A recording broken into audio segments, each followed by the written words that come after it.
தற்போதைய உடனுக்குடன் நேரலை. கோவை மாவட்டம் சோமையம்பாளையத்தில் நில தகராறில் மகள் மீது கல்வீசி சித்தப்பா தாக்குதல் நடத்திய சம்பவம் குறித்து நாம் உடனுக்குடன் நேரலில் நாம் பார்த்து வருகிறோம்.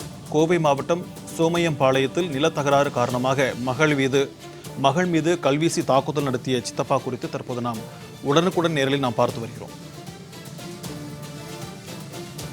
தொடர்பான கூடுதல் விவரங்களோடு நம்முடன் இணைகிறார் செய்தியாளர் காளிதாஸ். வணக்கம் காளிதாஸ், இந்த சம்பவம் குறித்தான விரிவான தகவல்.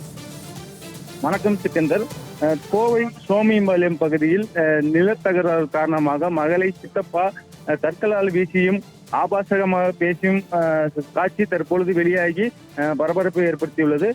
கோவை மாவட்டம் சோமையம்பாளையத்தில் பொங்கியம்மாள் என்பவருக்கு கற்பகம் மற்றும் சதீஷ் என்பவர் மகன்கள் இருந்தால், இந்த நிலையில் கடந்த சில ஆண்டுகளுக்கு முன்பு அவரது உறவினர்களுக்கு நிலத்தை பிரித்து கொடுத்துள்ளார். இந்த நிலையில் பொங்கியம்மாளுக்கு கோவை சோமையம்பாளையம் பகுதியில் 10 சென்ட் நிலம் இருந்துள்ளது. இதனை பொங்கியம்மாளின் சித்தப்பா மகனான ரங்கநாதன் என்பவர் அந்த நிலத்தை ஆக்கிரமிப்பு செய்ய முயற்சித்து வந்துள்ளார்.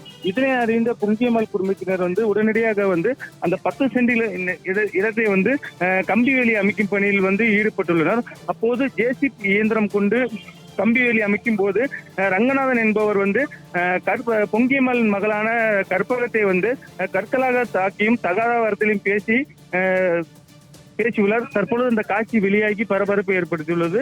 மேலும் இது குறித்து வடவெளி காவல் நிலையத்தில் புகார் அளித்த போது காவல்துறையினர் நில சம்பந்த பிரச்சனையை புகார் எடுக்க மாட்டார்கள் என்று காவல்துறை தரப்பில் கூறப்பட்டுள்ளது.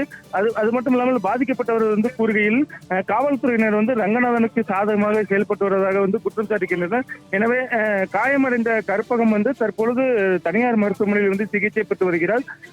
உடனடியாக காவல்துறையினர் வழக்கு பதிவு செய்து விசாரணை மேற்கொள்ள வேண்டும் என்று பொங்கியம்மாள் குடும்பத்தின் சார்பாக கோரிக்கை விடுக்கப்பட்டுள்ளது. சிக்கந்தர், விரிவான தகவல்களுக்கு நன்றி காளிதாஸ்.